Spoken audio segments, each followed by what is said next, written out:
കർത്താവിൻ്റെ അതിപരിശുദ്ധമായ നാമം വാഴ്ത്തപ്പെടുമാറാകട്ടെ. ദൈവസന്നിധിയിൽ നമുക്ക് വീണ്ടും ആയിരിക്കാൻ കർത്താവ് നമ്മുടെ ജീവിതത്തിൽ നൽകുന്ന വലിയ കൃപകളെ ഓർത്ത് ഞാൻ ദൈവത്തിന് സ്തോത്രം ചെയ്യുന്നു. ദൈവത്തോട് നമ്മെ അടുപ്പിച്ചിട്ടല്ലാതെ നമുക്ക് ദൈവത്തോട് അടുക്കുവാൻ കഴിയത്തില്ല. പിതാവ് ആകർഷിച്ചിട്ടല്ലാതെ ആരും പുത്രനെയും പുത്രൻ താൻ വെളിപ്പെടുത്തി കൊടുക്കുവാൻ പുത്രൻ ഇച്ഛിക്കുന്നവനും അല്ലാതെ ആരും പിതാവിനെയും അറിയുന്നു. ദൈവസന്നിധിയിൽ നമ്മൾ ആയിരിക്കുന്നത് നമ്മൾ കടന്നു വരുന്നു എന്നുള്ളതല്ല, ദൈവാത്മാവ് നമ്മെ കൂട്ടിക്കൊണ്ടുവരും. കർത്താവിൻ്റെ ഹിതം നമ്മൾ ഈ ദിവസങ്ങളിൽ അറിയുവാൻ നമ്മുടെ മനസ്സ് പുതുക്കി നമുക്ക് രൂപാന്തരപ്പെടാൻ കർത്താവ് നമ്മെ അതിനായിട്ട് സഹായിക്കട്ടെ. ദൈവവചനത്തിലേക്ക് നമ്മുടെ ചിന്തകളെ നമുക്ക് കൊണ്ടുവരാം. റോമർക്ക് എഴുതിയ ലേഖനം 10-ാമത്തെ അധ്യായം അതിൻ്റെ 9-ാമത്തെ വാക്യം നമുക്കെല്ലാവർക്കും വളരെ സുപരിചിതമായ ഒരു വേദവാക്യമാണ്. യേശുവിനെ കർത്താവെന്ന് വായ്കൊണ്ട് ഏറ്റുപറയുകയും ദൈവം അവനെ മരിച്ചവരിൽ നിന്ന് ഉയർത്തെഴുന്നേൽപ്പിച്ചു എന്ന് ഹൃദയം കൊണ്ട് വിശ്വസിക്കുകയും ചെയ്താൽ നീ രക്ഷിക്കപ്പെടും. അപ്പോൾ ഇവിടെ പറയുന്ന വാക്യം നമുക്ക് രക്ഷയുടെ ആവശ്യകതയെ വെളിപ്പെടുത്തി തരികയാണ്. രക്ഷിക്കപ്പെടും എന്നുള്ള കാര്യം, നമ്മുടെ ആത്മാവിൻ്റെ രക്ഷയെ കുറിച്ചിട്ടുള്ള ഒരു കാര്യമാണ് ഇവിടെ വെളിപ്പെടുത്തുന്നത്. ഏദൻ തോട്ടത്തിൽ മനുഷ്യൻ ദൈവത്തിൻ്റെ ശ്വാസത്താലാണ് ജീവിച്ചത്. എന്നാൽ ആ ശ്വാസത്തിലൂടെയാണ് മനുഷ്യൻ ദൈവവുമായിട്ടുള്ള ബന്ധം പുലർത്തുന്നത്. ആ ദൈവത്തോടുള്ള ബന്ധം പുലർത്തുന്നതിനെ പിശാച് എന്ത് ചെയ്യുന്നു? തകർക്കുന്നു. അങ്ങനെ മനുഷ്യൻ ദൈവവുമായിട്ടുള്ള ബന്ധം പുലർത്തുന്ന അനുഭവത്തിൽ നിന്ന് വേർപെടുന്നു. ആ വേർപാടിനെയാണ് ആത്മീയ മരണം എന്ന് പറയുന്നത്.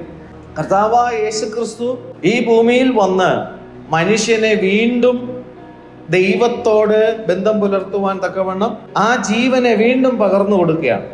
മനുഷ്യൻ്റെ മൂക്കിൽ ഏദൻ തോട്ടത്തിൽ ദൈവം ജീവശ്വാസം ഊതിയതുപോലെ തന്നെ പുത്രനായ ക്രിസ്തു പുനരുത്ഥാനം പ്രാപിച്ചതിനന്തരം ശിഷ്യന്മാരുടെ മൂക്കിൽ എന്ത് ചെയ്തു?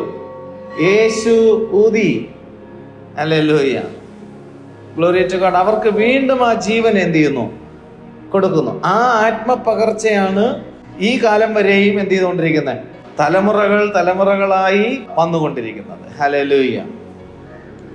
അപ്പോൾ ആ ജീവപകർച്ച നമ്മുടെ മേലും കർത്താവ് എന്ത് ചെയ്യുന്നു? പകർന്നു നൽകുന്നു.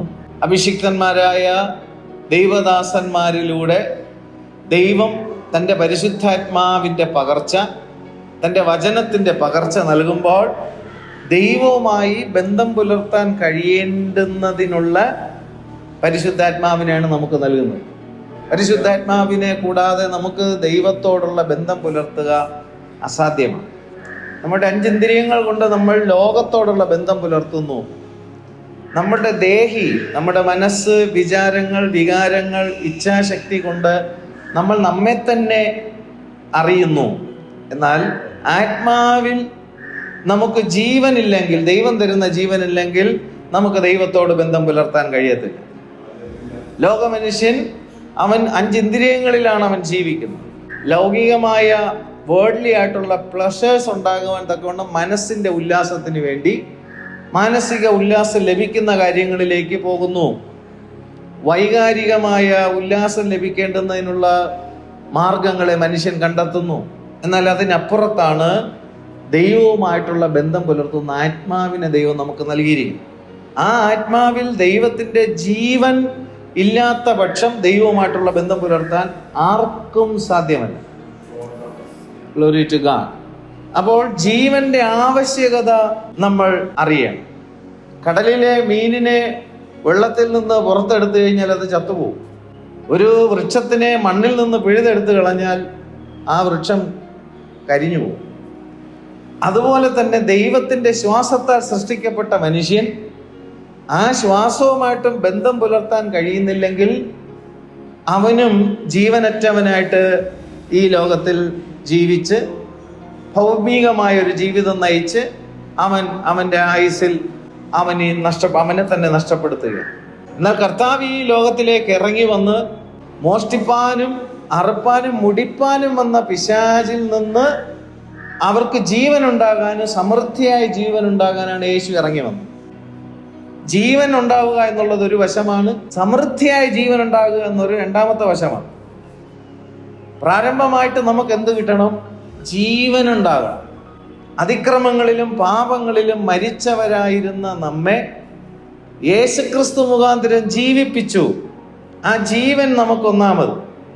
രണ്ടാമത് നമുക്ക് വേണ്ടിയത് സമൃദ്ധമായ ജീവനാണ്. ആ സമൃദ്ധമായ ജീവൻ എന്ന് പറയുന്നത് എന്താണ്? പുനരുത്ഥാനത്തിന്റെ ജീവനാണ്. ഹല്ലേലൂയ.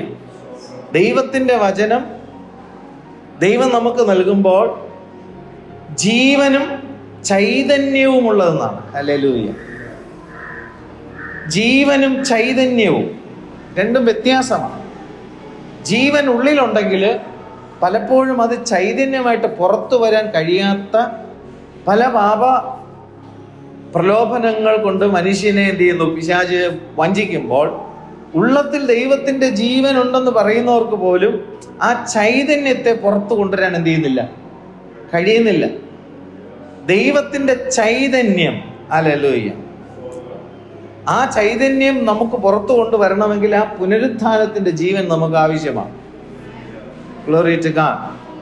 അപ്പോൾ കർത്താവിന്റെ വചനത്താൽ നമുക്ക് ജീവൻ ലഭിക്കുന്നു. അവന്റെ ആത്മാവിനാൽ നമുക്ക് ആ ചൈതന്യത്തിലേക്ക് വരാനായിട്ടും എന്ത് ചെയ്യുന്നു? നമുക്ക് കഴിയുന്നു. കർത്താവിന്റെ നാമം മഹത്വം എടുക്കുമാറാകട്ടെ. ഈ ലോകത്തിൽ നമ്മൾ കർത്താവിന്റെ വെളിച്ചം പകരുവാനാണ് നമ്മെ ദൈവം എന്ത് ചെയ്തിരിക്കുന്നത്? നമ്മെ ആക്കി വെച്ചിരിക്കുന്നത്.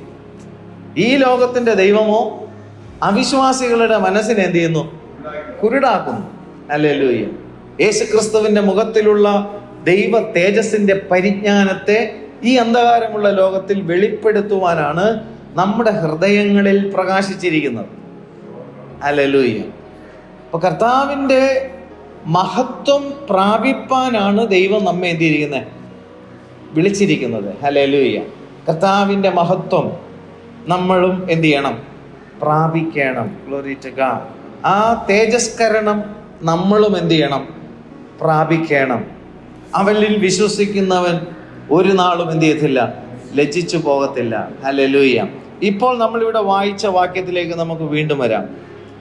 യേശുവിനെ കർത്താവെന്ന് വായ് കൊണ്ട് ഏറ്റുപറയുകയും ദൈവം അവനെ മരിച്ചവരിൽ നിന്ന് ഉയർത്തെഴുന്നേൽപ്പിച്ചു എന്ന് ഹൃദയം കൊണ്ട് വിശ്വസിക്കുകയും ചെയ്താൽ നീ രക്ഷിക്കപ്പെടും. ഹല്ലേലൂയ. ഇവിടെ രക്ഷിക്കപ്പെടേണ്ടുന്നതിൻ്റെ ആവശ്യകത പറയുന്നു. ദൈവം മനുഷ്യന് പ്രമാണം കൊടുക്കുമ്പോൾ ആ പ്രമാണത്തിൽ രണ്ട് വശങ്ങൾ ദൈവം അവിടെ കാണിക്കുന്നുണ്ട്. ദൈവം കൊടുത്ത പ്രമാണം ന്യായപ്രമാണം. ആ ന്യായപ്രമാണത്തിൻ്റെ രണ്ട് വശങ്ങൾ, ഒന്ന് ജീവൻ, മറ്റൊന്ന് മരണം. ജീവനും മരണവും ഞാൻ നിന്റെ മുമ്പിൽ എന്ത് ചെയ്യുന്നു? വയ്ക്കുന്നു. നിനക്ക് തിരഞ്ഞെടുക്കാം. ജീവനെ തിരഞ്ഞെടുക്കണമെങ്കിൽ നിനക്ക് നിത്യജീവൻ എന്ത് ചെയ്യാം? പ്രാപിക്കാം. അല്ല, മരണത്തെ തിരഞ്ഞെടുക്കുക എന്ന് പറഞ്ഞു കഴിഞ്ഞാൽ അത് അനുസരണക്കേടാണ്. പ്രമാണത്തെ അനുസരിക്കാത്ത പക്ഷം ആത്മാവിന് നിത്യനരകം എന്ത് ചെയ്യും? സംഭവിക്കും. അപ്പോൾ മനുഷ്യൻ ഈ ന്യായപ്രമാണത്തിന്റെ മുമ്പിൽ വരുമ്പോൾ, മോശ മുഖാന്തരമാണ് ദൈവം ന്യായപ്രമാണം കൊടുക്കുന്നത്. അപ്പോൾ ആ കൽപ്പനകൾ അനുസരിക്കുന്നവൻ അതിനാൽ ജീവിക്കും. എന്നാൽ മനുഷ്യന്റെ ശരീരത്തിന് ദൈവത്തിന്റെ പ്രമാണങ്ങളെ അനുസരിക്കുവാൻ തക്കവണ്ണം കഴിയാതെ പോയി. 10 കൽപ്പനകളെ കൊടുക്കുമ്പോൾ അതിൽ 9 പ്രയത്നത്താൽ എന്ത് ചെയ്യാൻ പറ്റുന്ന കാര്യങ്ങൾ. എന്നാൽ ദേഹിയിൽ വരുന്ന ഒരു കാര്യമുണ്ട്, മോഹിക്കരുത്. യാതൊന്നിനെയും എന്ത് ചെയ്യരുത്? മോഹിക്കരുത്. അവിടെ പറയുന്ന കാര്യങ്ങളുണ്ട് അല്ലേ? ആ മോഹം എന്നുള്ള വിഷയം എന്ന് പറയുന്നത് ഈ അകത്തെ മനുഷ്യനുമായിട്ട് ബന്ധപ്പെട്ട്, ദേഹിയുമായിട്ട് ബന്ധപ്പെട്ടതാണ്. അന്യർക്കുള്ളതിനെയോ അന്യന്റെ വസ്തുക്കളെയോ അല്ലെങ്കിൽ അന്യജടങ്ങളോ പാപത്തിന് വേണ്ടിയിട്ടുള്ള മോഹങ്ങളോ, എങ്ങനെയുള്ള മോഹം എന്നുള്ള വിഷയം വന്നപ്പോൾ മനുഷ്യൻ പിടിക്കപ്പെട്ടു. ബാക്കി എല്ലാത്തിനും അവൻ എന്ത് ചെയ്യാൻ പറ്റും? അവന് അതിജീവിക്കാൻ കഴിയും. പക്ഷെ ആ ഒരു കാരണം, അല്ല, അത് ന്യായപ്രമാണം പൂർണ്ണമായിട്ട് അനുസരിച്ചാൽ എന്ത് ചെയ്യത്തുള്ളൂ? നിത്യജീവൻ പ്രാപിക്കാൻ ജീവനും മരണവും ഞാൻ നിന്റെ മുമ്പിൽ വയ്ക്കുന്നു. അപ്പോൾ മനുഷ്യൻ അത് ചെയ്യാൻ എന്ത് ചെയ്തില്ല, കഴിയാതെ വരികയാണ്. അപ്പൊ അതിനുള്ള പരിഹാരം മനുഷ്യൻ അന്വേഷിക്കുന്നുണ്ടെങ്കിലും അവന് സാധിക്കുന്നില്ല. ഈ മനുഷ്യൻ അവൻ നിത്യജീവൻ പ്രാപിക്കണമെന്നുള്ള ദൈവത്തിന്റെ പദ്ധതി ആയതുകൊണ്ട് മനുഷ്യന്റെ ജഡത്തിന്റെ ബലഹീനത നിമിത്തം ന്യായപ്രമാണത്തിന് കഴിയാഞ്ഞത്, എന്താണ് കഴിയാഞ്ഞത്? അനുസരണം എന്നുള്ളത് കഴിഞ്ഞില്ല. ആ കഴിയാഞ്ഞതിനെ സാധിപ്പിക്കുവാനാണ് കർത്താവായ യേശു ക്രിസ്തു ഈ ഭൂമിയിൽ എന്ത് ചെയ്തത്? ഇറങ്ങി വന്നത്. ഹല്ലേലൂയ. അപ്പോൾ ന്യായപ്രമാണത്തിന്റെ പൂർത്തീകരണം എന്ന് പറയുന്നത് ആരാണ്? കർത്താവായ യേശു ക്രിസ്തു. ഈ വായിച്ച റോമർക്ക് എഴുതിയ ലേഖനം 10-ാമത്തെ അധ്യായം 4-ാമത്തെ വാക്യത്തിൽ അവിടെ വായിക്കുന്നത്, വിശ്വസിക്കുന്ന ഏവനും നീതി ലഭിപ്പാൻ ക്രിസ്തു ന്യായപ്രമാണത്തിന്റെ അവസാനമാകും. കണ്ടോ? ക്രിസ്തു ന്യായപ്രമാണത്തിന്റെ അവസാനമാകുന്നു എന്ന് പറഞ്ഞാൽ എൻ്റെ അർത്ഥം എന്താണ്? ക്രിസ്തു മാത്രമാണ് ന്യായപ്രമാണത്തെ പൂർണ്ണമായും അനുസരിച്ചത്. ന്യായപ്രമാണത്തിന്റെ പൂർത്തീകരണം കാണുന്നത് ക്രിസ്തുവിലാണ്. കാരണം അവനിൽ പാപമില്ല, അവൻ പാപം അറിഞ്ഞിട്ടില്ല, അവൻ പാപം ചെയ്തിട്ടില്ല. ന്യായപ്രമാണ സംബന്ധമായി പൂർണ്ണമായി അനുസരിച്ച ഒരു ശരീരം ഈ ഭൂമിയിൽ ജീവിച്ചിട്ടുണ്ടെങ്കിൽ അത് കർത്താവായ യേശു ക്രിസ്തുവാണ്. അവന്റെ ശരീരം മാത്രമാണ് ഈ ന്യായപ്രമാണത്തെ പൂർണ്ണമായിട്ട് എന്ത് ചെയ്തേ? അനുസരിച്ച്. അപ്പോൾ ഇവിടെ വായിക്കുന്ന 4-ാമത്തെ വാക്യത്തിൽ വിശ്വസിക്കുന്ന ഏവനും, ആരിൽ വിശ്വസിക്കുന്ന ഏവനും? കർത്താവായ യേശു ക്രിസ്തുവിൽ വിശ്വസിക്കുന്ന ഏവനും. അതിൽ യഹൂദനെന്നോ യവനനെന്നോ മറ്റ് യാതൊരു ജാതികളെന്നോ വ്യത്യാസമില്ലാതെ വിശ്വസിക്കുന്ന ഏവനും. കർത്താവായ യേശു ക്രിസ്തുവിൽ വിശ്വസിക്കുന്നതിലെ ഭൗമികമായ അനുഗ്രഹങ്ങളുടെ കാര്യമല്ല ഇവിടെ പറയുന്നത്, ആത്മാവിന്റെ രക്ഷയുടെ കാര്യമാണ് ഇവിടെ പറയുന്നത്. രക്ഷിക്കപ്പെടാനുള്ള കാര്യമാണ് ഇവിടെ പറയുന്നത്. കർത്താവായ യേശു ക്രിസ്തുവിനെ ഏറ്റുപറയുകയും അവനെ മരിച്ചവരുടെ ഇടയിൽ നിന്ന് ഉയർത്തെഴുന്നേൽപ്പിച്ചു എന്ന് ഹൃദയം കൊണ്ട് വിശ്വസിക്കുകയും ചെയ്താൽ നീ രക്ഷിക്കപ്പെടും എന്നുള്ളതാണ്. ഹല്ലേലൂയ. ഈ ലോകത്തിൽ നിന്ന് നമ്മൾ രക്ഷിക്കപ്പെടേണ്ട ആവശ്യമുണ്ട്. നമ്മുടെ തന്നെ പാപപങ്കുലമായ ജഡത്തിൽ നിന്ന് നമ്മൾ രക്ഷിക്കപ്പെടേണ്ട ആവശ്യമുണ്ട്. നിത്യ നരകത്തിൽ നിന്ന് നമ്മൾ രക്ഷിക്കപ്പെടേണ്ട ആവശ്യമുണ്ട്. ഇല്ലാത്ത പക്ഷം രക്ഷിക്കപ്പെടുന്ന ഒരു വ്യക്തി എങ്ങോട്ടാണ് യാത്ര ചെയ്യുന്നത്? നിത്യ സ്വർഗത്തിലേക്കാണ്. രക്ഷിക്കപ്പെടേണ്ടുന്നതിൻ്റെ ആവശ്യകത ഹല്ലേലൂയ നമ്മൾ മനസ്സിലാക്കണം. ഹല്ലേലൂയ. ഇവിടെ നമ്മൾ 4-ാം വാക്യത്തിൽ വായിച്ചത് യേശുവിൽ വിശ്വസിക്കുന്ന ഏവനും നീതി ലഭിക്കേണ്ടതിന്. അപ്പൊ യേശുവിൽ വിശ്വസിച്ചാൽ എന്ത് ലഭിക്കും എന്നാണ് ഇവിടെ വായിക്കുന്നത്? നീതി ലഭിക്കും. എന്ത് നീതിയാണ് ലഭിക്കുന്നത്? ന്യായപ്രമാണത്തെ അനുസരിച്ചാൽ ലഭിക്കുന്ന ജീവൻ എന്ന നീതി, നിത്യജീവൻ എന്ന നീതി. പ്രമാണം അനുസരിക്കുന്നവർക്കാണ് ദൈവത്തിന്റെ നീതി എന്ത് ചെയ്യുന്നത്? ലഭിക്കുന്നത്. അങ്ങനെ ഈ ഭൂമിയിൽ പിതാവാം ദൈവം നോക്കുമ്പോൾ ഒരു ശരീരം മാത്രമാണ് എന്ത് ചെയ്തിരിക്കുന്നത്? നീതീകരിക്കപ്പെട്ട ശരീരം. ന്യായപ്രമാണത്തെ പൂർണ്ണമായിട്ട് എന്ത് ചെയ്തു? അനുസരിച്ചു. അപ്പൊ ബാക്കി എല്ലാം മരണത്തിന് അകപ്പെടേണ്ടുന്നവരാണ്. ഈ മരണത്തിന് അകപ്പെടേണ്ടുന്നവന് പിന്നെ രക്ഷ പ്രാപിക്കണമെങ്കിൽ പിന്നെ ഒറ്റ മാർഗമേ ഉള്ളൂ, ഈ പ്രമാണത്തെ പൂർണ്ണമായി അനുസരിച്ചവനെ നോക്കുക. ഹല്ലേലൂയ. അനുസരിച്ചവനെ നോക്കുമ്പോൾ എനിക്ക് നിത്യജീവൻ ലഭിക്കേണ്ടുന്നതിനുള്ള വിശ്വാസമാണ് എനിക്കുണ്ടാകേണ്ടിയത്. ഹല്ലേലൂയ. യേശുക്രിസ്തുവിൽ വിശ്വസിക്കുമ്പോൾ രോഗസൗഖ്യമുണ്ട്, ഭൂതശാന്തിയുണ്ട്, ലോകപ്രകാരമുള്ള നന്മകളുണ്ട്, ദൈവത്തിന്റെ പ്രോമിസസുകൾ നിരവധിയാണ്. കർത്താവിന്റെ അനുഗ്രഹങ്ങളെല്ലാം യേശുക്രിസ്തുവിലൂടെയുള്ള വിശ്വാസത്താൽ നമുക്ക് ലഭിക്കും. പക്ഷേ അതിനപ്പുറത്ത് നിത്യജീവൻ നമ്മൾ പ്രാപിക്കണമെങ്കിൽ ക്രിസ്തുവേശുവിലൂടെ ന്യായപ്രമാണത്തിന്റെ നിവൃത്തി നടന്ന കാര്യം നമുക്ക് കാണാൻ കഴിയാത്ത പക്ഷം, നമ്മൾ വിശ്വസിക്കാൻ കഴിയാത്ത പക്ഷം, നമ്മുടെ ആത്മാവിന്റെ മോക്ഷം, നമ്മുടെ ആത്മാവിന്റെ രക്ഷ നമുക്ക് സ്വയത്തമാക്കാൻ സാധ്യമല്ല.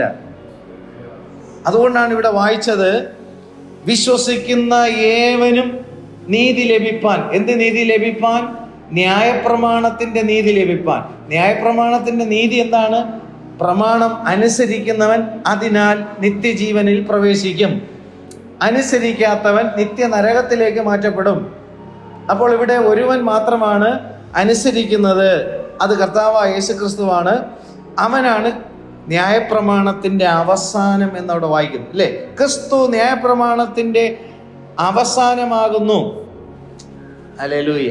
ന്യായപ്രമാണത്തിന്റെ എന്ത് പൂർത്തീകരണമാണ് ക്രിസ്തു. Glory to God. ഇവിടെ തൊട്ടടുത്ത വാക്യം എന്താണ്? ന്യായപ്രമാണത്താലുള്ള നീതി സംബന്ധിച്ച് 5-ാം വാക്യം.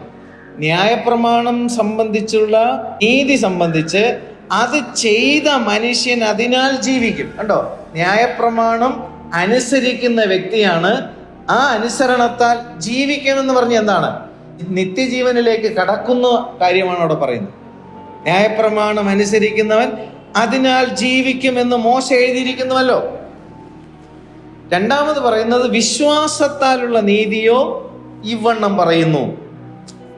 വിശ്വാസത്താലുള്ള നീതിയും നേരത്തെ വായിച്ചെന്താണ്? ന്യായപ്രമാണത്താലുള്ള നീതിയും. ന്യായപ്രമാണത്താൽ ഒരു ജഡം എന്ത് ചെയ്യത്തില്ല, നീതീകരണം പ്രാപിക്കത്തില്ല. പിന്നെ അവിടെ ഉള്ളത് എന്താണ്? വിശ്വാസ നീതീകരണം. ഇവിടുത്തെ വിശ്വാസ നീതീകരണം എന്ന് പറയുന്നത് എന്താണ്? ന്യായപ്രമാണത്തിന്റെ പൂർത്തീകരണമായ യേശുക്രിസ്തുവിൽ വിശ്വസിക്കുന്നതിലൂടെയുള്ള നീതീകരണം. ഈ ന്യായപ്രമാണത്തിന്റെ പൂർത്തീകരണം എന്ന് പറയുമ്പോൾ ന്യായപ്രമാണത്തിന്റെ 2 വശങ്ങൾ നമ്മൾ ചിന്തിച്ചു. ഒന്ന്, ന്യായപ്രമാണം അനുസരിക്കുന്നവൻ അതിനാൽ ജീവിക്കും.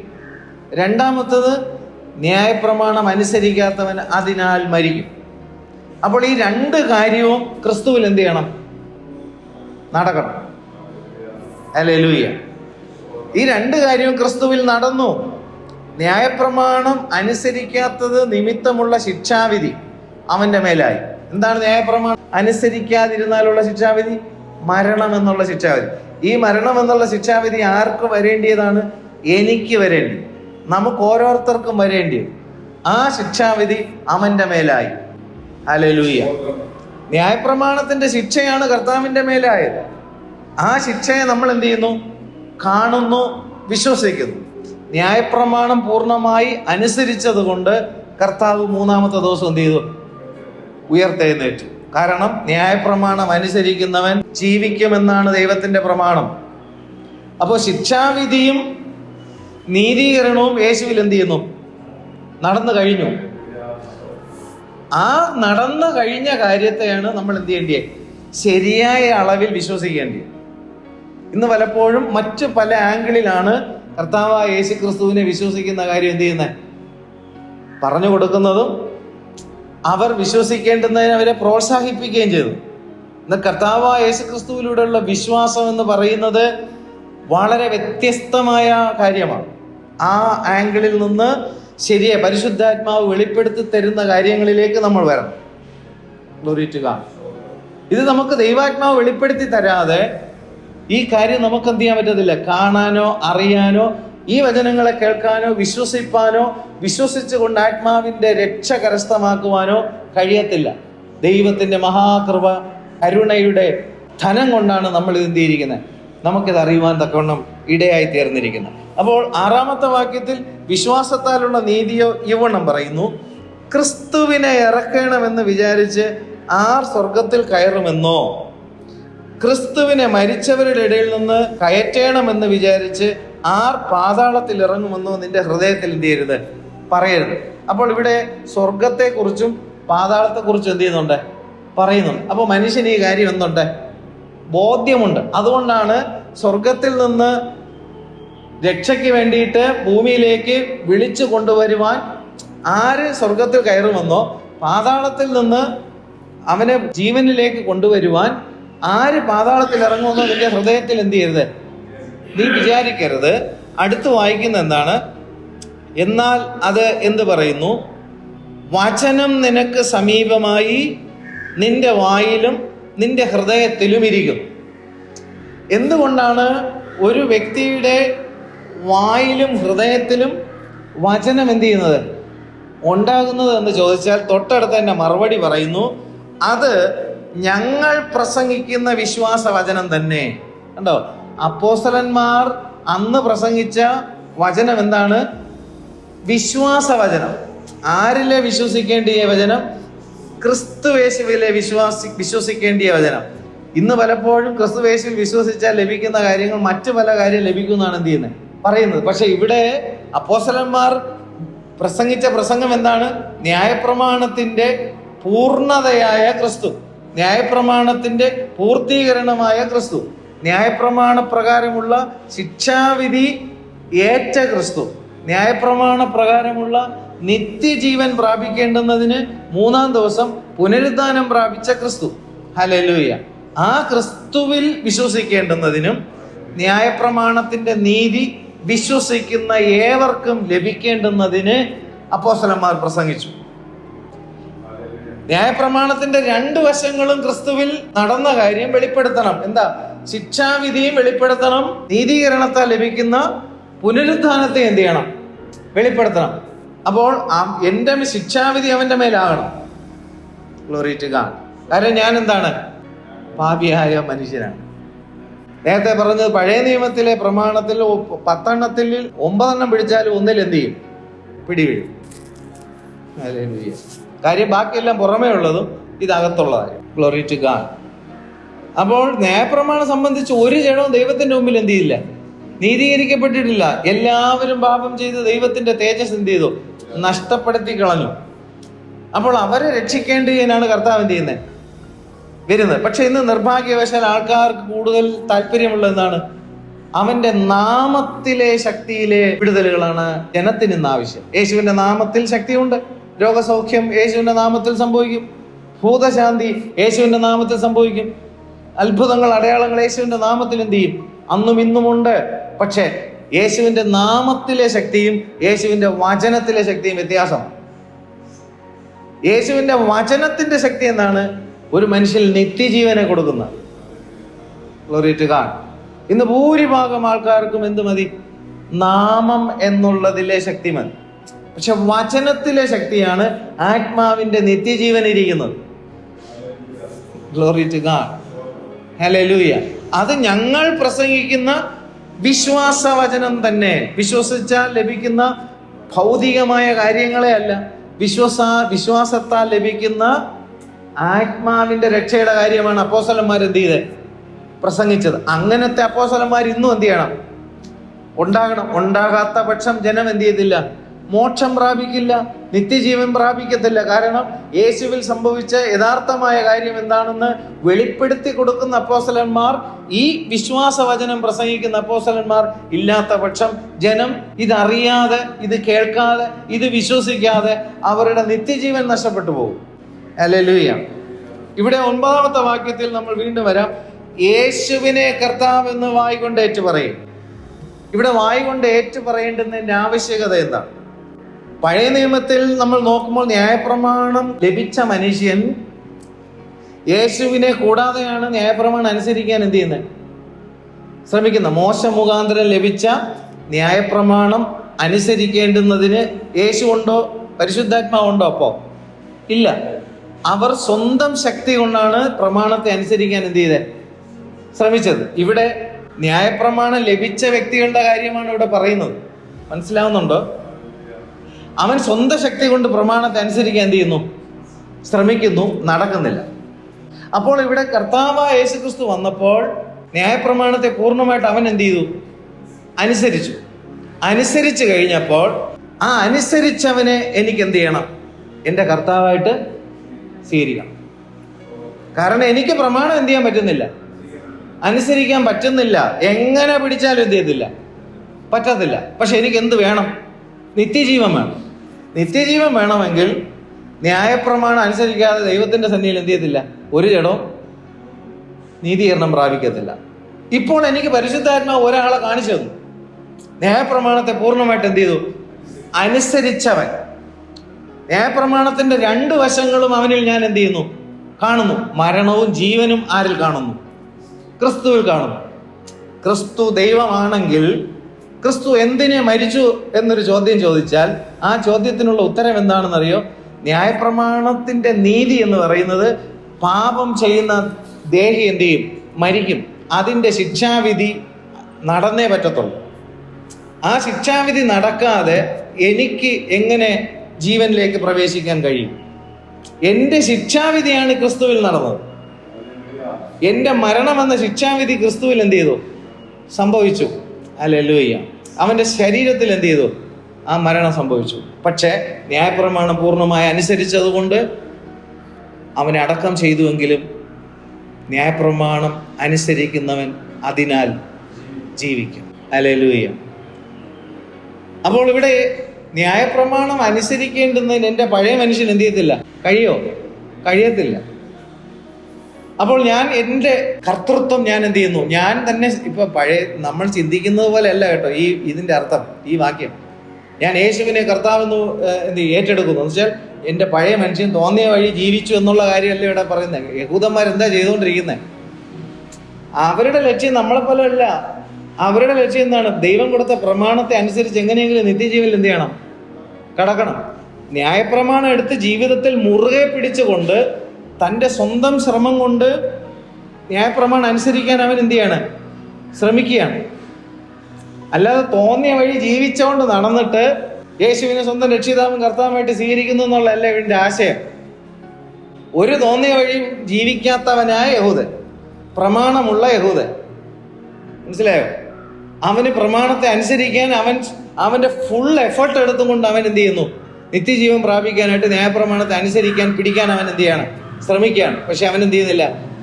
കഴിയുന്നില്ല. കഴിയാതെ വരുമ്പോൾ ഇവിടെ പൗലോസ് അപ്പോസ്തലൻ യഹൂദനാണ്. അവൻ പറയുകയാണ് എന്താണ്? ഞങ്ങൾ പ്രസംഗിക്കുന്ന വിശ്വാസത്തിന്റെ വചനം നിങ്ങൾ ഏറ്റെടുക്കുന്നുണ്ടെങ്കിൽ നിങ്ങൾ യേശുവിനെ എന്ത് ചെയ്യണം? രക്ഷിതാവായിട്ട് നിങ്ങൾ എന്ത് ചെയ്യണം? സ്വീകരിക്കണം. കർത്താവായിട്ട് സ്വീകരിക്കണം. നിങ്ങൾ നിങ്ങളെ തന്നെ കർത്താവാക്കി വെച്ചുകൊണ്ട് ന്യായപ്രമാണത്തെ അനുസരിക്കാൻ എന്ത് ചെയ്യത്തില്ല? കഴിയത്തില്ല.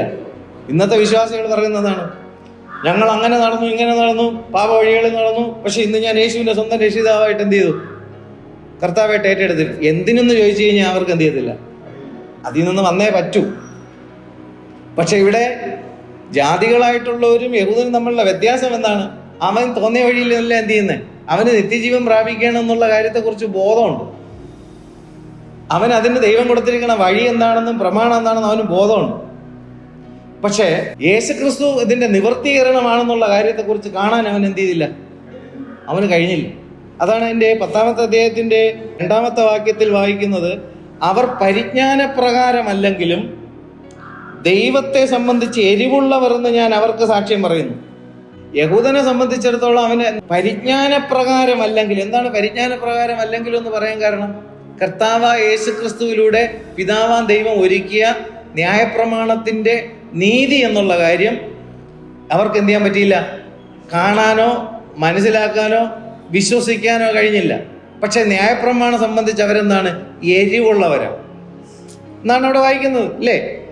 അവർ പരിജ്ഞാനപ്രകാരമല്ലെങ്കിലും ദൈവത്തെ സംബന്ധിച്ച് എരിവുള്ളവർ എന്ന് ഞാൻ അവർക്ക് സാക്ഷ്യം പറയുന്നു. അവർ ദൈവത്തിന്റെ നീതി അറിയാതെ, കണ്ടോ? അവർ ദൈവത്തിന്റെ നീതി അറിയാതെ. മനസ്സിലാക്കണം, ദൈവത്തിന്റെ നീതി എന്ന് പറഞ്ഞാൽ അവിടെ മനസ്സിലാക്കുക എന്താണ്? മനുഷ്യന് വേണ്ടിയിട്ടുള്ള ദൈവത്തിന്റെ നീതി ആണ് ക്രിസ്തുവിൽ സംഭവിച്ചത്. മനുഷ്യർക്ക് വേണ്ടിയിട്ടുള്ള ദൈവത്തിന്റെ നീതിയാണ് ക്രിസ്തുവിൽ സംഭവിച്ചത്. മനുഷ്യർക്ക് വേണ്ടി ന്യായപ്രമാണത്തെ ക്രിസ്തു എന്ത് ചെയ്തു? അനുസരിച്ചു.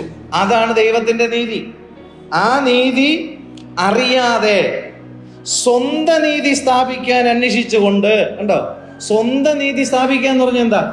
മെശിഹയെ കൂടാതെ, ക്രിസ്തുവിനെ കൂടാതെ സ്വന്തമായി ന്യായപ്രമാണം അനുസരിച്ചുകൊണ്ട് ന്യായപ്രമാണത്താലുള്ള നീതീകരണമായ നിത്യജീവൻ പ്രാപിക്കാമെന്ന് എന്ത് ചെയ്തു? അവർ വിശ്വസിച്ചിട്ട് അതിനെ സ്ഥാപിക്കാൻ വേണ്ടിയിട്ട് ദൈവത്തിന്റെ നീതിക്ക് എന്ത് ചെയ്തില്ല? കീഴ്പ്പെട്ടില്ല. ദൈവത്തിന്റെ നീതി എന്തായിരുന്നു? എല്ലാം ക്രിസ്തുവിലാണ്. ആ ക്രിസ്തുവിനെ കുറിച്ച് പ്രസംഗിച്ചാൽ ഇവനെന്ത് ചെയ്യുന്നില്ല? വിശ്വസിക്കുന്നില്ല. അന്നും ഇന്നും വിശ്വസിക്കത്തില്ല. ഇനി വിശ്വസിക്കുന്ന ഒരു സമയം വരും. ഹല്ലേലൂയ. അവർ കുത്തിയമെങ്കിലേക്ക് നോക്കുന്ന ഒരു സമയം വരും.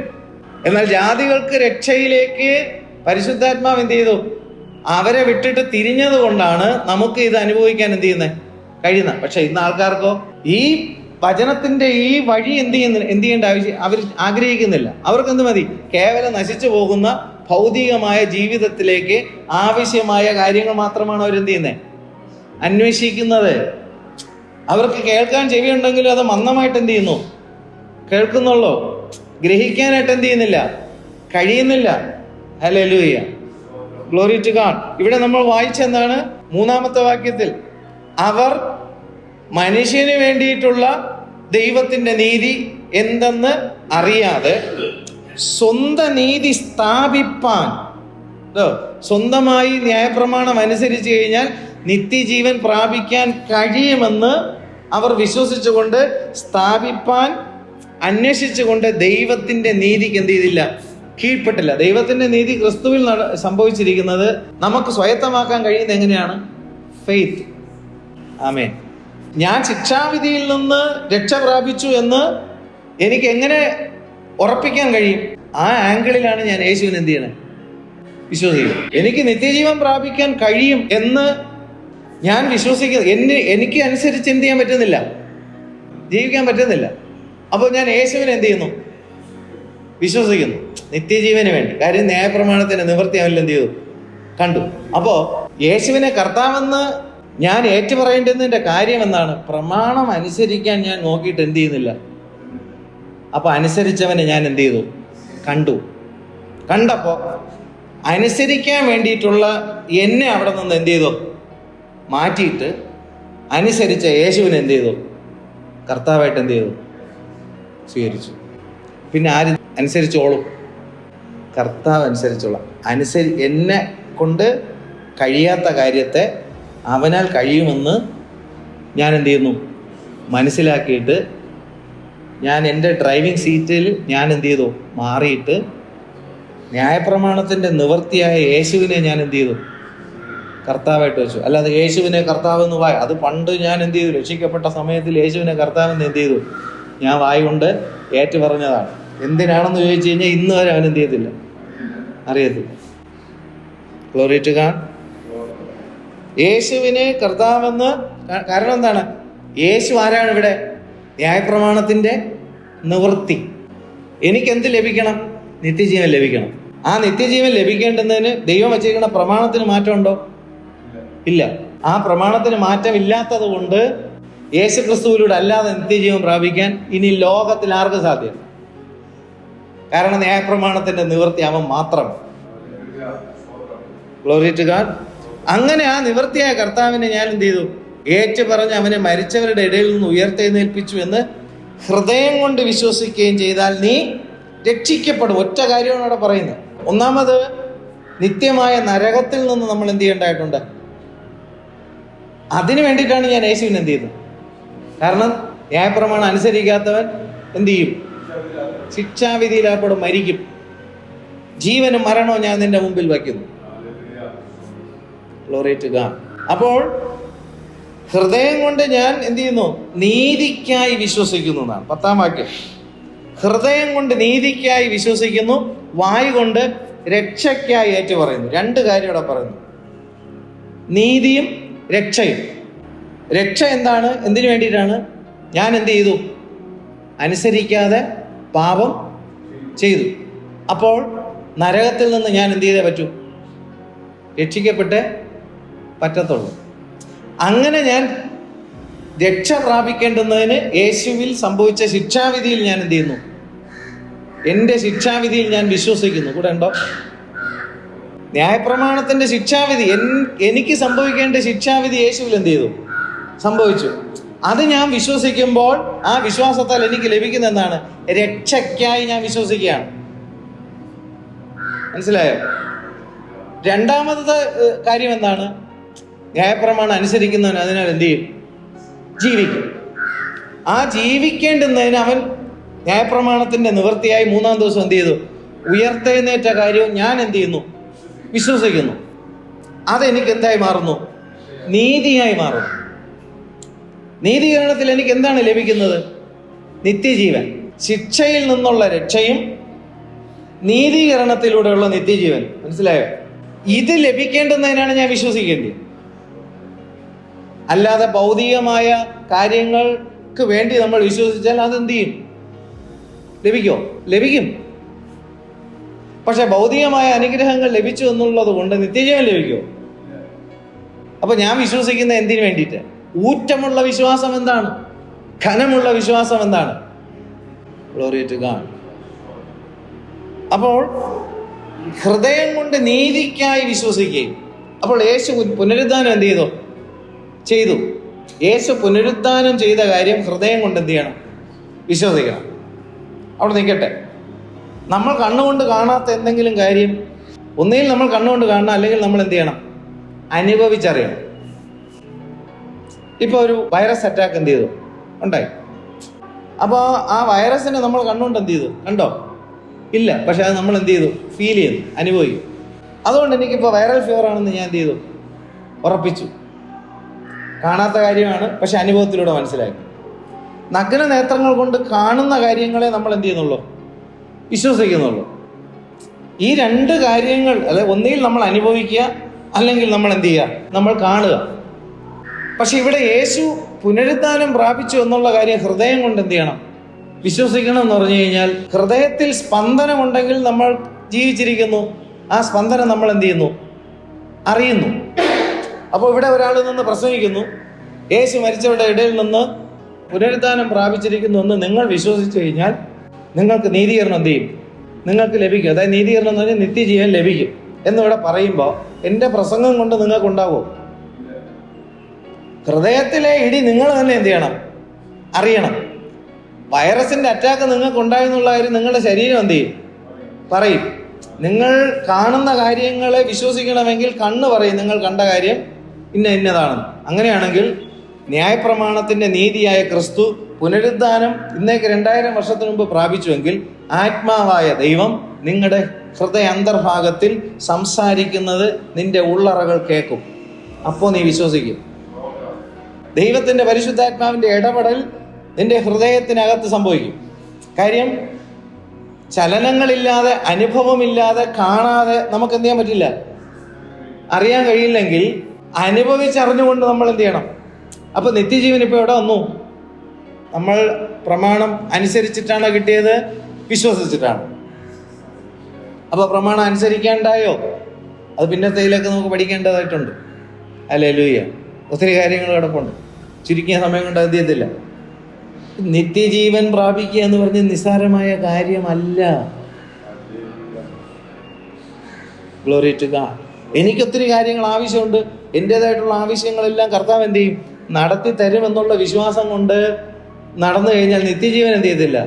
ലഭിക്കത്തില്ല. ഇവിടെ പറയുന്നത് ഹല്ലേലൂയ, ഗ്ലോറി ടു ഗോഡ്. ഇവിടെ 1-ാമത്തെ വാക്യത്തിൽ ഇവിടെ പൗലോസ്, സഹോദരന്മാരെ, അവർ രക്ഷിക്കപ്പെടണം എന്ന് തന്നെ എൻ്റെ ഹൃദയവാഞ്ച. ഉണ്ടോ? ആരാണ് ഈ അവർ? യഹൂദജനം. അവർ രക്ഷിക്കപ്പെടണം എന്നുള്ളതാണ് എന്ത്? പൗലോസും യഹൂദനാണ്. ഹൃദയവാഞ്ച, അവർക്ക് വേണ്ടി ദൈവത്തോടുള്ള യാചനയും അതാകുന്നു. 9-ാമത്തെ അധ്യായത്തിൽ എൻ്റെ 30-ാമത്തെ വാക്യത്തിലോട്ട് വരുമ്പോൾ, ആകയാൽ നാം എന്തു പറയേണ്ടു? നീതിയെ പിന്തുടരാത്ത ജാതികൾ നീതി പ്രാപിച്ചു. മനസ്സിലായോ? നമുക്ക് പ്രമാണം കിട്ടിയവരായിരുന്നോ? പ്രമാണം ആർക്കേ കിട്ടിയിട്ടുള്ളൂ? യഹൂദനെ കിട്ടിയിട്ടുള്ളൂ. ബാക്കി ഒരുവനും എന്ത് ചെയ്തിട്ടില്ല?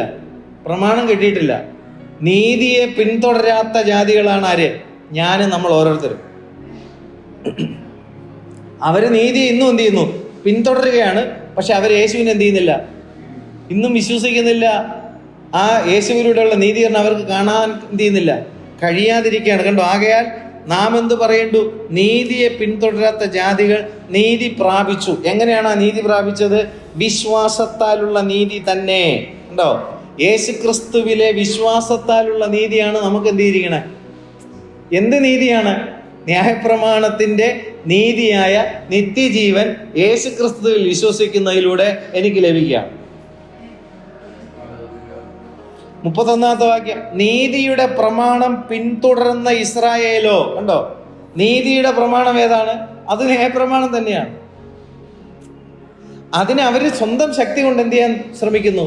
അനുസരിക്കാനായിട്ട് ശ്രമിക്കുന്നു. അതിനെ പിന്തുടർന്നുകൊണ്ടിരിക്കുകയാണ്. അതിലൂടെ ഞങ്ങൾ എന്ത് ചെയ്യും? നിത്യജീവൻ പ്രാപിക്കുമെന്ന് പറഞ്ഞ് എന്ത് ചെയ്യാണ്? പിന്തുടരുകയാണ്. അതുകൊണ്ട് 31-ാമത്തെ വാക്യത്തിൽ, നീതിയുടെ പ്രമാണം പിന്തുടർന്ന ഇസ്രായേലോ ആ പ്രമാണത്തിങ്കൽ എത്തിയില്ല. അനുസരണത്താൽ അവർക്ക് എന്ത് ചെയ്യാൻ പറ്റിയില്ല?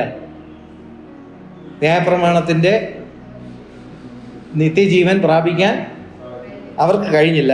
അതെന്തുകൊണ്ട്? 32-ാമത്തെ വാക്യം, വിശ്വാസത്താലല്ല പ്രവർത്തികളാൽ അന്വേഷിച്ചത് കൊണ്ട് തന്നെ അവർ ഇടർച്ചക്കല്ലിന്മേൽ തട്ടി ഇടറി. ഇവിടെ ഇടർച്ചക്കല്ല് എന്നിവിടെ പറയുന്നതാണ് യഹൂദനെ സംബന്ധിച്ചിട്ടുള്ള ഇടർച്ചക്കല്ല് എന്താണ്? യേശു. കാരണം യേശുവിലെ നിവർത്തീകരിക്കപ്പെട്ട രണ്ട് വശങ്ങളും അവരെന്ത് ചെയ്യുന്നില്ല? അംഗീകരിക്കുന്നില്ല. എന്താ? ശിക്ഷാവിധി, ക്രൂശ്, മരണം എന്ത് ചെയ്യുന്നില്ല? അംഗീകരിക്കുന്നില്ല. ന്യായപ്രമാണത്തിൻ്റെ നിവൃത്തിയായ പുനരുദ്ധാനം, എന്നെ അനുസരിക്കുന്നവൻ എൻ മൂലം ജീവിക്കും എന്ന് പറഞ്ഞ പുനരുദ്ധാനവും അവരെന്ത് ചെയ്യുന്നില്ല? അവർ വിശ്വസിക്കുന്നില്ല. അതാര് വിശ്വസിച്ചു? ജാതികളായിട്ടുള്ള എല്ലാവരും എന്ത് ചെയ്യുന്നില്ല? ഈ ആംഗിളിൽ ദൈവത്തിൻ്റെ വചനം പരിശുദ്ധാത്മാവ് വെളിപ്പെടുത്തി കൊടുക്കുന്നത് കേൾക്കുന്നവർക്ക് ഈ വിശ്വാസം ഉണ്ടാവുള്ളൂ.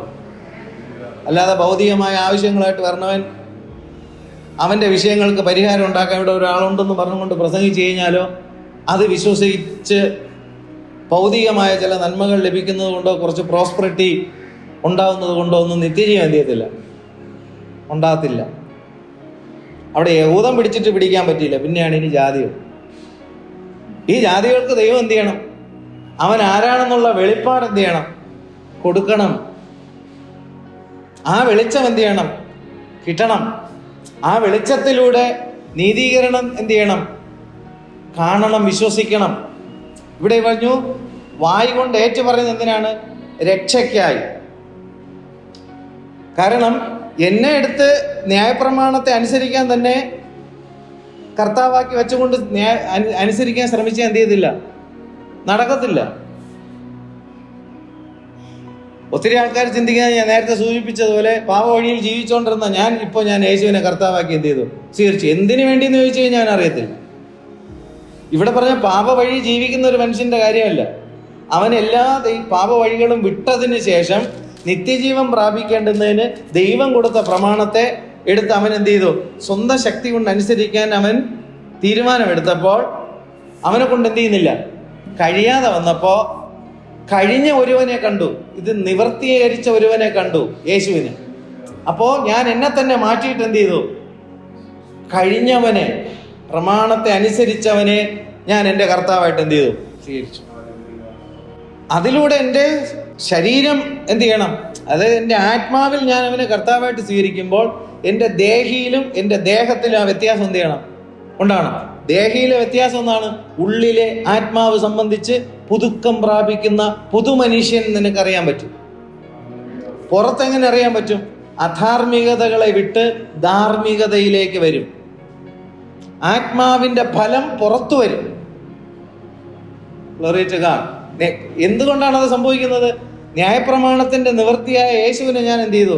കർത്താവാക്കി വെച്ചതുകൊണ്ടാണ്. അപ്പോൾ അങ്ങനെ കർത്താവാക്കി വെച്ചപ്പോൾ എൻ്റെ ശിക്ഷാവിധി എന്ത് ചെയ്തു? എന്നിൽ നിന്ന് മാറ്റപ്പെട്ടു. അതാണ് രക്ഷയ്ക്കായി യേശുവിനെ കർത്താവായിട്ട് ഏറ്റെടുക്കുക എന്ന് പറയുന്നത്. നരകത്തിൽ നിന്നുള്ള ശിക്ഷാവിധിയിൽ നിന്ന് ഞാൻ രക്ഷ പ്രാപിച്ചു. ഈ ദുഷ്ട ലോകത്തിൽ നിന്ന് ഞാൻ രക്ഷ പ്രാപിക്കുന്നു. അത് ദേഹിയിലെ രൂപാന്തര നിമിത്തം. ലോകത്തിന്റെ വശീകരണത്തിൽ നിന്ന്, പാപത്തിന്റെ പ്രലോഭനങ്ങളിൽ നിന്ന്, പിശാചിന്റെ ടെംപ്റ്റേഷനിൽ നിന്ന് എന്ത് ചെയ്യുന്നു? വിടുവിക്കപ്പെടുന്നു. നമ്മുടെ ജഡത്തിൽ നിന്ന് നമ്മൾ വിടുവിക്കപ്പെടുന്നു. അതിന്റെ രാഗമോഹങ്ങളോടുകൂടി ക്രിസ്തുവാണ് ക്രൂശിച്ചത് എൻ്റെ ശരീരത്തെ. കണ്ടോ? അല്ലാതെ കർത്താവിന്റെ ശരീരം ക്രൂശിക്കപ്പെടേണ്ട ആവശ്യമുണ്ടോ എന്ന് വെച്ച് കഴിഞ്ഞാൽ, ന്യായപ്രമാണം സംബന്ധിച്ച് അനിന്യനായ ക്രിസ്തു എന്തിനാണ് മരിക്കപ്പെടുന്നത്? അപ്പോൾ അവിടെ മരിച്ചതാരാണ്? അവനോടുകൂടെ എന്നെയും കൂടെ ചേർത്തത് കൊണ്ടാണ് ആ ശിക്ഷാവിധി അവന്റെ മേലായത്. എൻ്റെ ശിക്ഷാവിധി. അവൻ പുനരുദ്ധാനം പ്രാപിച്ചത് ഹൃദയം കൊണ്ട് എന്ത് ചെയ്യണം? വിശ്വസിക്കണമെന്ന് പറഞ്ഞു കഴിഞ്ഞാൽ, ഞാൻ ഹൃദയം കൊണ്ട് അങ്ങ് വിശ്വസിക്കുന്നു എന്ന് പറഞ്ഞാൽ നടക്കുമോ? ഇല്ല. നേരത്തെ പറഞ്ഞതുപോലെ എനിക്ക് വൈറൽ ഫീവർ ഉണ്ടായെന്ന് ഞാൻ അറിയുന്നത് എപ്പോഴാണ്? ഇത് അടിച്ചപ്പോഴാണ്. ഞാൻ എന്തെങ്കിലും കാര്യങ്ങളുണ്ട് എന്ന് കാണിക്കുമ്പോൾ എൻ്റെ കൺപോളകൾ കണ്ണ് തുറന്ന് കാണുമ്പോഴാണ് ആ കാണുന്ന കാര്യം ഞാൻ എന്ത് ചെയ്യുന്നത്? വിശ്വസിക്കുന്നതെങ്കിൽ ദൈവത്തെ ചുമ്മാ അങ്ങ് വിശ്വസിക്കാൻ പറ്റുമോ? ആ നീതീകരണം പ്രാപിച്ച ക്രിസ്തു പുനരുദ്ധാനം പ്രാപിച്ച് വിശ്വസിക്കുമ്പോൾ എൻ്റെ ഉള്ളത്തിൽ എന്ത് ചെയ്യാൻ തുടങ്ങി? സംസാരിക്കാൻ തുടങ്ങി. Glory to God. Hallelujah. യേശുവിനെ മരിച്ചവരുടെ ഇടയിൽ നിന്ന് ഉയർത്തെഴുന്നേൽപ്പിച്ചവന്റെ ആത്മാവ് നിങ്ങളിൽ വസിക്കുന്നുവെങ്കിൽ, ക്രിസ്തു യേശുവിനെ മരണത്തിൽ നിന്ന് മടക്കി വരുത്തിയവൻ നിങ്ങളിൽ വസിക്കുന്ന തൻ്റെ ആത്മാവിനെ കൊണ്ട് നിങ്ങളുടെ മർത്യ ശരീരങ്ങളെ ജീവിപ്പിക്കും. Glory to God. ഈ മർത്യ ശരീരത്തെ ഈ ഭൂമിയിൽ നിന്ന് നമ്മൾ മാറ്റപ്പെട്ടാലും എന്ത് ചെയ്യാൻ പറ്റും? അവൻ്റെ ആത്മാവിനാൽ ജീവിപ്പിക്കും. പരിശുദ്ധാത്മാവിനാൽ അല്ലാതെ ഈ മർത്യ ശരീരം ജീവിക്കത്തില്ല. എന്താ മർത്യ ശരീരം ഈ ഭൂമിയിൽ ജീവിക്കുക എന്ന് പറഞ്ഞാൽ ന്യായപ്രമാണത്തെ അനുസരിപ്പിക്കുവാൻ തക്കവണ്ണം ശരീരത്തെ ജീവിപ്പിക്കുന്നതാണ് ദൈവത്തിൻ്റെ ആത്മാവ്. മർത്യ ശരീരങ്ങളെ ജീവിപ്പിക്കും. അത് അക്ഷരാർത്ഥത്തിൽ എടുക്കുമ്പോൾ നമ്മൾ ഈ ലോകത്തിൽ നിന്ന് മാറ്റപ്പെട്ടതിന് ശേഷം പുനരുത്ഥാനത്തെ കുറിച്ച് ചിന്തിക്കും. പക്ഷേ ഇന്ന് നമ്മൾ ഇവിടെ എന്ത് ചെയ്യാണ്? ജീവിച്ചിരിക്കുമ്പോൾ ഈ മർത്യ ശരീരത്തിൽ നമ്മൾ ഇരിക്കുമ്പോൾ അവൻ്റെ ആത്മാവ് നമ്മുടെ ഉള്ളത്തിൽ വസിക്കുമ്പോൾ നമ്മുടെ മർത്യ ശരീരം എന്ന് പറയുന്നത് ന്യായപ്രമാണം അനുസരിക്കാൻ കഴിയാത്ത അവസ്ഥ, ധാർമ്മികത ചെയ്യാൻ കഴിയാത്ത അവസ്ഥ, നന്മ ചെയ്യാൻ കഴിയാത്ത അവസ്ഥ, അതിനാണ് മർത്യ ശരീരം എന്ന് പറയുന്നത്. ഈ മർത്യ ശരീരത്തെ ആത്മാവ് എന്ത് ചെയ്യും? ജീവിപ്പിക്കുമ്പോൾ ആത്മാവിൻ്റെ ഫലം ഉണ്ടാകും. സിമ്പിൾ. Glory to God. അതിനാണ് ഞാൻ കർത്താവിനെ എന്ത് ചെയ്യുന്നത്? വിശ്വസിക്കുന്നതും ആ വിശ്വാസത്താൽ എൻ്റെ നിത്യജീവൻ കർത്താവിൻ്റെ പുനരുത്ഥാനത്തിലൂടെ എൻ്റെ ഉള്ളത്തിൽ എന്ത് ചെയ്യുന്നു? ഹൃദയത്തിൽ ഞാനത് സെൻസ് ചെയ്യുന്നു. എൻ്റെ വൈകാരിക മേഖലകളിൽ ഞാൻ അവനെ എന്ത് ചെയ്യുന്നു? അറിയുന്നു. Praise the Lord. അപ്പോൾ നിത്യജീവൻ എവിടെ വന്നു? വിശ്വാസത്താൽ. ഇസ്രായേൽ മക്കളെ സംബന്ധിച്ച് സിയോനിൽ ഞാൻ 32-ാമത്തെ വാക്യം 9:32 അവർ വിശ്വാസത്താലല്ല പ്രവർത്തികളാൽ അന്വേഷിച്ചത് കൊണ്ട് തന്നെ അവർ ഇടർച്ചക്കല്ലിന്മേൽ തട്ടി ഇടറി. ഈ ഇടർച്ചക്കല്ല് ഏതാണ്? നമ്മൾ വിശ്വസിച്ച ക്രിസ്തു, അവർ വിശ്വസിക്കാത്ത ക്രിസ്തു. അവർക്കത് ഇടർച്ചക്കല്ല്, നമുക്കോ അത് നിത്യജീവന് കാരണം. 33-ാമത്തെ ഇതാ ഞാൻ സിയോനിൽ ഇടർച്ചക്കല്ലും തടങ്ങൽ പാറയും വയ്ക്കുന്നു, അവനിൽ വിശ്വസിക്കുന്നവൻ ലജ്ജിച്ചു പോകുകയില്ല. Glory to God. കാരണം യേശുക്രിസ്തുവിലൂടെയുള്ള വിശ്വാസ നീതീകരണത്തിലേക്കാണ് ദൈവം നമ്മെ എന്ത് ചെയ്തിരിക്കുന്നത്? നമ്മെ വിളിച്ചിരിക്കുന്നത്. അവനിൽ വിശ്വസിക്കുന്ന ഒരുവൻ എന്ത് ചെയ്യത്തില്ല. അവിടെ തൊട്ട് മേളി പറയുന്നു എങ്ങോട്ടാണ് നമ്മൾ യാത്ര ചെയ്യുന്നത്? സിയോൻ. ഈ ലോകത്തിലെ കാര്യം നമുക്ക് ലഭിക്കാത്തത് കൊണ്ടുള്ള ലജ്ജയല്ല ഇവിടെ പറയുന്നത്. സിയോനിലേക്ക് യാത്ര ചെയ്യുമ്പോൾ അവനിൽ വിശ്വസിക്കുന്നവർക്ക് മാത്രമേ സിയോനിൽ എന്ത് ചെയ്യാൻ പറ്റൂ? എത്തിച്ചേരാനായിട്ട് പറ്റത്തുള്ളൂ. നമ്മൾ ലജ്ജിച്ചു പോകത്തില്ല. ചിലർ നിത്യലജ്ജയിലേക്ക് പോകും, വിശ്വസിക്കാത്തവർ. ഹല്ലേലൂയ. Glory to God. വീണ്ടും നമ്മൾ 11-ാമത്തെ വാക്യത്തിൽ വരുമ്പോൾ 10-ന്റെ വാക്യത്തിൽ അവനിൽ വിശ്വസിക്കുന്ന ഒരുത്തനും സെയിം കാര്യം പറയാം. അവനിൽ വിശ്വസിക്കുന്നവൻ ഒരുത്തനും ലജ്ജിച്ചു പോകുകയില്ലെന്ന് തിരുവെഴുത്തിൽ അരുളി ചെയ്യുന്നുവല്ലോ. യഹൂദനെന്നും യവനനെന്നും വ്യത്യാസമില്ല, എല്ലാവർക്കും കർത്താവ് ഒരുവൻ തന്നെ. എല്ലാവർക്കും കർത്താവ് ഒരുവൻ തന്നെ എന്ന് പറഞ്ഞതിൻ്റെ ആശയം എന്താണ്? ഇനി യഹൂദനായാലും യവനനായാലും ഇനി ഏത് വ്യക്തിയായിരുന്നാലും നിത്യജീവൻ പ്രാപിക്കണമെങ്കിൽ ന്യായപ്രമാണത്തിൻ്റെ നിവൃത്തിയായ ക്രിസ്തുവിനെ കൂടാതെ സാധ്യമല്ല. എല്ലാവർക്കും ആര്? കർത്താവ് ഒരുവൻ. ഹല്ലേലൂയ. Glory to God. അവൻ തന്നെ വിളിച്ചപേക്ഷിക്കുന്ന എല്ലാവർക്കും നൽകുവാൻ തക്കവണ്ണം സമ്പന്നനാകുന്നു. ഇവിടെ പറയുന്നത് എന്താണ്? തന്നെ വിളിച്ചപേക്ഷിക്കുന്ന എല്ലാവർക്കും നൽകുവാൻ അവൻ സമ്പന്നനാണ്. എന്ത് സമ്പന്നതയാണ് ഇവിടെ നമ്മൾ മനസ്സിലാക്കിയതാണ്? രക്ഷ നൽകുവാൻ സമ്പന്നനാണ്. രണ്ടാമത്തെ കാര്യം എന്താണ്? നീതീകരണം നൽകുവാൻ സമ്പന്നനാണ്. Glory to God. യേശുവിൽ നോക്കുമ്പോൾ ന്യായപ്രമാണത്തെ അനുസരിക്കാത്തത് നിമിത്തമുള്ള ശിക്ഷാവിധി നമ്മൾ എന്ത് ചെയ്യുന്നു? നമ്മൾ കാണുന്നു. അതിലൂടെ ആ വിശ്വാസത്തിലൂടെ നമുക്ക് ലഭിക്കുന്ന എന്താണ്? രക്ഷ. ആ രക്ഷ നമുക്ക് നൽകുവാനാണ് എന്ത്? അവൻ സമ്പന്നൻ. ഇതിനെ വേണം തിരിച്ചു പറയാം. അവനിൽ വിശ്വസിക്കുന്നവനിൽ നൽകുവാൻ തക്കവണ്ണം അവൻ സമ്പന്നനാണ് എന്ന് പറഞ്ഞു കഴിഞ്ഞാൽ എന്ത് ചെയ്യും? ആൾക്കാർക്ക് അത് മനസ്സിലാവും. അവനെ വിളിച്ചപേക്ഷിക്കുന്ന ഒരുവൻ എന്ത് ചെയ്തില്ല? ലജ്ജിച്ചു പോകത്തില്ല. അത് പറയുമ്പോഴും ഡയറക്റ്റായിട്ട് മനസ്സിലാവും. പക്ഷെ ഇവിടുത്തെ ആശയം വ്യത്യാസമാണ്. രക്ഷ നൽകുവാൻ അവൻ സമ്പന്നനാണ്, നീതീകരണം നൽകുവാൻ സമ്പന്നനാണ്. അവനെ കർത്താവായിട്ട് ഏറ്റു പറയുമ്പോൾ രക്ഷ നൽകുന്നു. മരിച്ചവരുടെ ഇടയിൽ നിന്ന് ഉയർത്തെഴുന്നേൽപ്പിച്ചു എന്ന് ഹൃദയം കൊണ്ട് വിശ്വസിക്കുമ്പോൾ നീതീകരണം ലഭിക്കുന്നു. ഈ ഉറപ്പാണ് നമുക്ക് എന്ത് ചെയ്യേണ്ടത്? ഹല്ലേലൂയ. Glory to God. കണ്ടോ? യഹൂദനെന്ന് യവനനെന്ന് വ്യത്യാസമില്ല, എല്ലാവർക്കും കർത്താവ് ഒരുവൻ തന്നെ. അവൻ തന്നെ വിളിച്ചപേക്ഷിക്കുന്ന എല്ലാവർക്കും നൽകുവാൻ തക്കവണ്ണം സമ്പന്നനാകുന്നു. ഹല്ലേലൂയ. കർത്താവിൻ്റെ നാമത്തെ വിളിച്ചപേക്ഷിക്കുന്ന ഏവനും രക്ഷിക്കപ്പെടും. ഹല്ലേലൂയ. കർത്താവിൻ്റെ നാമത്തെ വിളിച്ചപേക്ഷിക്കുന്ന ഏവനും. ഹല്ലേലൂയ. Glory to God. ദൈവസന്നിധിയിൽ നമ്മൾ വിളിക്കുന്ന എന്തിനു വേണ്ടിയിട്ടാണ് വിളിക്കേണ്ടത്? രക്ഷിക്കപ്പെടുക. നമ്മൾ നീതീകരണം പ്രാപിക്കാനാണ് യേശുവിനെ എന്ത് ചെയ്യേണ്ടത്? നമ്മൾ വിളിക്കേണ്ടത്. ഹല്ലേലൂയ. കർത്താവ് തൻ്റെ പ്രവൃത്തി ക്രൂശിൽ എന്ത് ചെയ്തു? നിവർത്തിച്ചു. ആർക്ക് വേണ്ടിയിട്ടുള്ള പ്രവൃത്തി? നമുക്ക്. നമ്മുടെ ജഡത്തിൻ്റെ ബലഹീനത എന്ന് പറയുന്നത് എന്താണ്? ന്യായപ്രമാണത്തെ എന്ത് ചെയ്യാൻ പറ്റുന്നില്ല. ജഡത്തിൻ്റെ ബലഹീനത നിമിത്തം നമ്മിൽ ന്യായപ്രമാണത്തിൻ്റെ നീതി, നിത്യജീവൻ നിവൃത്തിയാക്കാൻ കഴിയാത്തതിനെ സാധിപ്പിക്കുവാൻ ദൈവം തൻ്റെ പുത്രനെ നമ്മുടെ പാപജഡത്തിൻ്റെ സാദൃശ്യത്തിലും നമ്മുടെ പാപം നിമിത്തവും ഈ ലോകത്തിലേക്ക് അയച്ചു. നമ്മുടെ പാപത്തിൻ്റെ ശിക്ഷ അവൻ്റെ മേലായി. നമ്മുടെ നീതീകരണവും കർത്താവ് എന്ത് ചെയ്തു?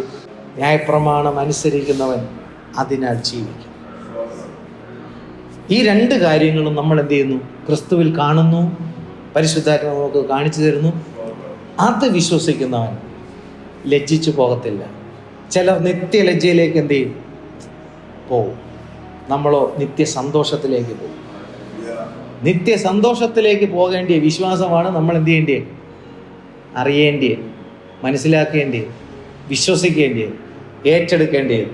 ആ രക്ഷയുടെ സന്തോഷമാണ് നമ്മൾ അനുഭവിച്ച് ജീവിക്കേണ്ടത്. ക്രിസ്തു നമുക്ക് വേണ്ടിയിട്ടുള്ള സകലതും എന്ത് ചെയ്തു? നിവൃത്തിയാക്കി. ഹല്ലേലൂയ. ഇപ്പോൾ യേശുവിനെ ഞാൻ എന്ത് ചെയ്യുന്നു? എൻ്റെ കർത്താവായി ഏറ്റെടുക്കും. അതുകൊണ്ട് എനിക്ക് ശിക്ഷാവിധി ഇല്ല. ഇപ്പോൾ ക്രിസ്തു യേശുവിൽ ഉള്ളവർക്ക് നമ്മൾ ന്യായപ്രമാണത്തിനല്ല കൃപയ്ക്കത്ര അധീനമായിരിക്കുന്നത്. Glory to God. യഹൂദൻ ന്യായപ്രമാണത്തിന് അധീനപ്പെട്ടിരിക്കുമ്പോൾ നമ്മളോ ദൈവം നമുക്ക് നൽകുന്ന കൃപ, ക്രിസ്തു യേശുവിലൂടെയുള്ള കൃപ എന്താണ്? ശിക്ഷാവിധിയിൽ നിന്ന് നമ്മൾ രക്ഷപ്രാപിച്ചിരിക്കുന്നു. നിത്യജീവന് നമ്മൾ അവകാശികളായിരിക്കുന്നു. നിങ്ങൾ ന്യായപ്രമാണത്തിനല്ല കൃപയ്ക്കത്ര അധീനരായിരിക്കാൻ പാപം നിങ്ങളുടെ മേൽ കർത്തൃത്വം നടത്തുകയില്ല. കാരണം കർത്താവിനെ നിങ്ങൾ രക്ഷിതാവായിട്ട് എന്തിരിക്കുകയാണ്? സ്വീകരിച്ചിരിക്കുന്നു. അവൻ എൻ്റെ കർത്താവാണ്. അവൻ എൻ്റെ നീതീകരണമാണ്. അവൻ എൻ്റെ ശുദ്ധീകരണമാണ്.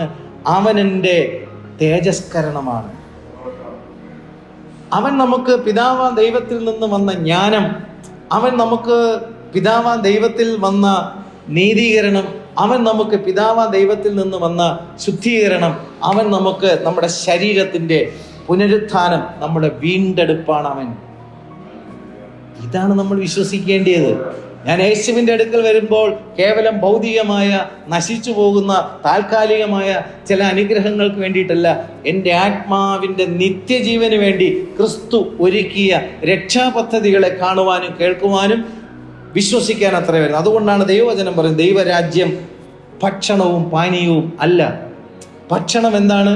കാണാൻ പറ്റുന്നതാണ്. പാനീയം കാണാൻ പറ്റുന്നതാണ്, അനുഭവിക്കാൻ പറ്റുന്നതാണ്. ദൈവരാജ്യം എന്താണ്? കാണാൻ പറ്റുന്ന കാര്യങ്ങളല്ല, ഭക്ഷണവും പാനീയമല്ല. ആൾക്കാർക്ക് എന്ത് മതി? ഭൗതികമായി കാണാൻ പറ്റുന്ന, കേൾക്കാൻ പറ്റുന്ന, പ്രാപിക്കാൻ പറ്റുന്ന അനുഗ്രഹങ്ങൾ മതി. വചനം എന്താണ് പറയുന്നത്? ദൈവരാജ്യം ഭക്ഷണവും പാനീയവും അല്ല. പിന്നെന്താണ്? നീതി. യേശു ക്രിസ്തുവിൽ സംഭവിച്ച നീതി പ്രസംഗിക്കപ്പെടണം. ആ നീതിയെ കേൾക്കപ്പെടണം. ആ നീതിയെ വിശ്വസിക്കപ്പെടണം. യേശു ക്രിസ്തുവിൽ സംഭവിച്ച നീതിയെക്കുറിച്ച് പരിശുദ്ധാത്മാവ് വെളിപ്പെടുത്തി കൊടുക്കാതെ എങ്ങനെ പ്രസംഗിക്കും? കേൾക്കുന്നവന് ആത്മാവ് ചെവിയെ ഉണർത്തി കൊടുത്തില്ലെങ്കിൽ, കേൾവി കൊടുത്തില്ലെങ്കിൽ അവനെങ്ങനെ കേൾക്കും? നീതിയും രണ്ടാമത് പറഞ്ഞിരിക്കുന്നതാണ് സമാധാനം. ഇവിടുത്തെ സമാധാനം ആരോടാണ്? പിതാവാം ദൈവത്തോട്, പുത്രനാം ക്രിസ്തുവിനോട്, പരിശുദ്ധാത്മാവാം ദൈവത്തോട് സമാധാന ബന്ധം പുലർത്താൻ കഴിയണം. അതായിരിക്കണം ദൈവരാജ്യം. അതാണ് ദൈവസഭ. മൂന്നാമത്തെ സ്റ്റേജ് എന്താണ്? പരിശുദ്ധാത്മാവിൽ സന്തോഷം.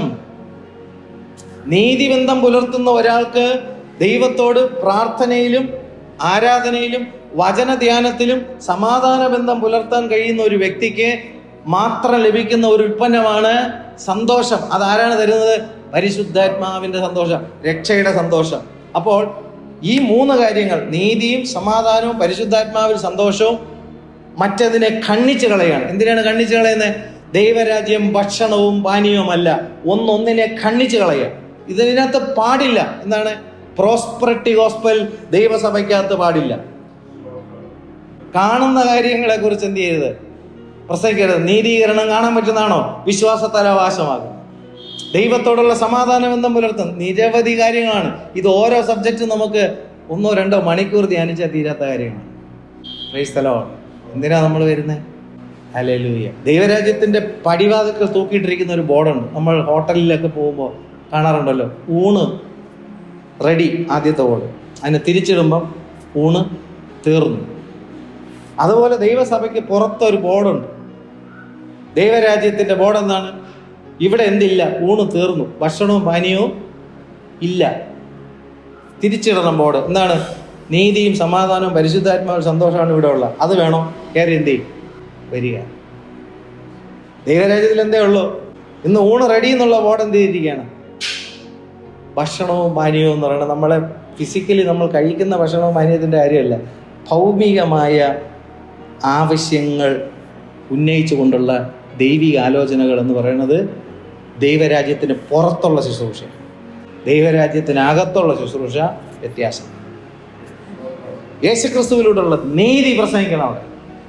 കാരണം അവനിലൂടെ മാത്രമേ നിത്യജീവനുള്ളൂ. ആ നീതിയുടെ വഴികൾ എന്ത് ചെയ്യണം? പ്രസംഗിക്കപ്പെടണം. ദൈവത്തോട് സമാധാനം പുലർത്താൻ കഴിയുന്നത് എങ്ങനെയാണെന്ന് എന്ത് ചെയ്യണം?